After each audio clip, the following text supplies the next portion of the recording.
Moon one जंगल, जहां हर सुबह हंसी से शुरू होती थी, पर उस दिन हवा में कुछ अलग था। जानवर अपने अपने झुंड में थे, पर एक साया सबसे दूर खड़ा था, भोला। वो भी इसी जंगल का हिस्सा था, फिर भी जैसे इस कहानी से अलग। क्यों?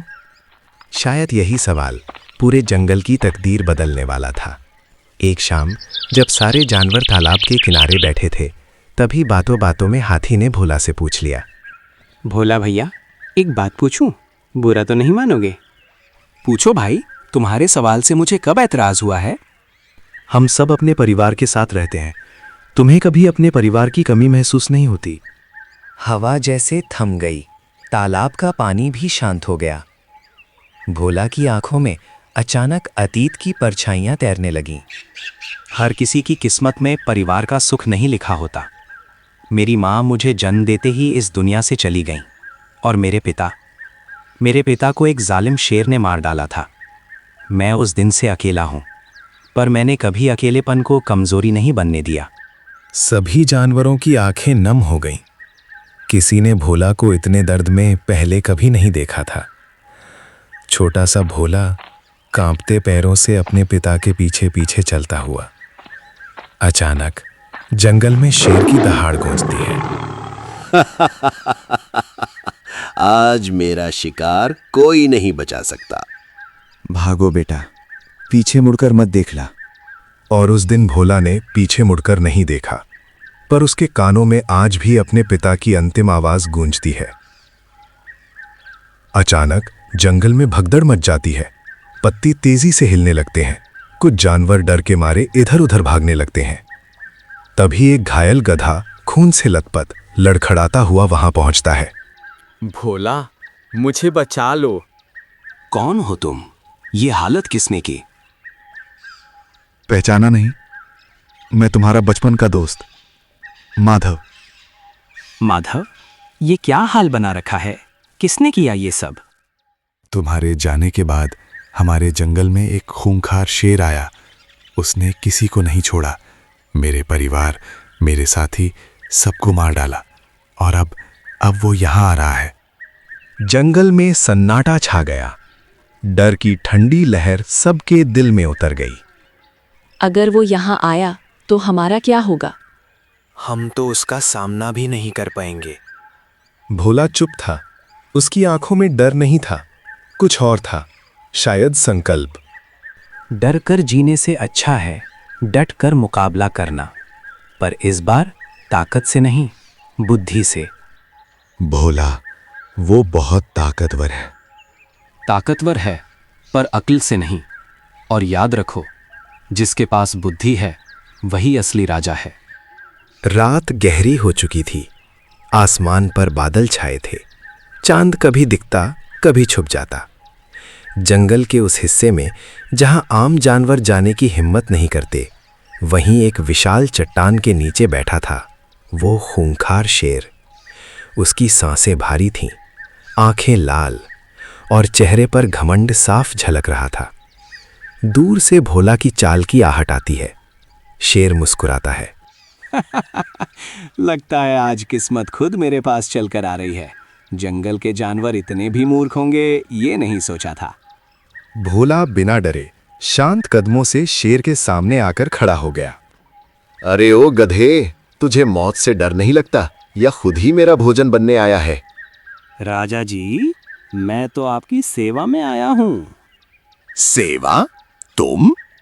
हाँ महाराज, जब इतना ताकतवर शेर इस जंगल में आया है, तो हम जैसे छोटे जानवरों को किसी और की गुलामी क्यों करनी चाहिए? शेर के चेहरे पर गर्व की मुस्कान फैल गई। और कौन है यहाँ जो मेरी बराबरी कर सके? महाराज, यही तो समस्या है। क्या मतलब? इस जंगल में पहले से ही एक और शेर रहता है, बहुत ताकतवर, बहुत खूंखार, और खुद को असली राजा समझता है। ये सुनते ही शेर की आंखों की चमक बदल गई। अहंकार और शक दोनों टकराने लगे। क्या कहा? इस जंगल में मुझसे भी बड़ा शेर? नहीं महाराज, मैंने तो आपके चर्चे सुने हैं। आप जैसा बहादुर कोई नहीं। पर वो शेर वो दावा करता है कि वो पूरे इलाके का असली राजा है। मुझे अभी उसके पास ले चलो। भोला शेर को एक बड़े तालाब के पास लेकर गया। चांदनी पानी पर चमक रही थी। महाराज, जब उसे प्यास लगती है तो वो एक ही सांस में इस तालाब का सारा पानी पी जाता है। एक ही सांस में? हाँ महाराज, पर मुझे पूरा भरोसा है, आप भी ऐसा कर सकते हैं। शेर ने तालाब की ओर देखा, फिर भोला की ओर। उसके दिल में हल्का डर पैदा हो चुका था, पर वो उसे छुपा रहा था। आगे बढ़ते हुए वे एक ऐसे स्थान पर पहुंचे जहां जानवरों की पुरानी हड्डियां बिखरी पड़ी थीं। रात के अंधेरे में वो दृश्य और भी भयावह लग रहा था। ये सब उसकी एक दिन की खुराक है। इतना? एक दिन में इतना खा जाता है? महाराज, मैं तो कहता हूं ये आपके लिए तो नाश्ता भी कम होगा। अब शेर के माथे पर पसीना आ चुका था। दोनों एक ऊंचे पर्वत के पास पहुंचे। गुफा का मुंह काला और गहरा था। अचानक ऊपर से एक पत्थर गिरा। ये क्या था? महाराज, वो जब अंगड़ाई लेता है तो पहाड़ कांप उठते हैं। अगर ये सच हुआ तो? शेर अब अंदर से टूटने लगा था, पर बाहर से दहाड़ने की कोशिश कर रहा था। महाराज, अगर आप सच में राजा हैं तो उसे ललकारिए। वो कायर कहाँ है? सामने आ। शेर ने पूरी ताकत से दहाड़ लगाई। अगर हिम्मत है तो बाहर आ। उसकी आवाज गुफा में गूंजी और 2 गुनी ताकत से लौट कर आई। अगर हिम्मत है तो बाहर आ। ये तो जवाब दे रहा है। रात अपने सबसे गहरे अंधेरे में थी। गुफा के भीतर से लौटती हुई दहाड़ अभी भी शेर के कानों में गूंज रही थी। अगर हिम्मत है तो बाहर आ। गुफा की आवाज 2 गुनी ताकत से लौटती, जैसे सचमुच कोई और शेर अंदर बैठा हो। शेर की आंखों में पहली बार डर साफ दिखाई दे रहा था और उसके सामने शांत खड़ा था भोला। ये कैसे हो सकता है? क्या सच में कोई और शेर है यहाँ? और अगर वो मुझसे ज्यादा ताकतवर हुआ तो? अहंकार और डर की लड़ाई उसके भीतर चल रही थी। भोला ने मौका देखा और आखिरी वार करने का निश्चय किया। महाराज, लगता है वो आपकी दहाड़ से डर गया है, इसलिए अंदर छुपा बैठा है। शेर ने गुफा के अंदर झांका। अंधेरा गहरा था। उसकी अपनी परछाई दीवारों पर बड़ी होकर डरावनी लग रही थी। अचानक उसने फिर दहाड़ लगाई।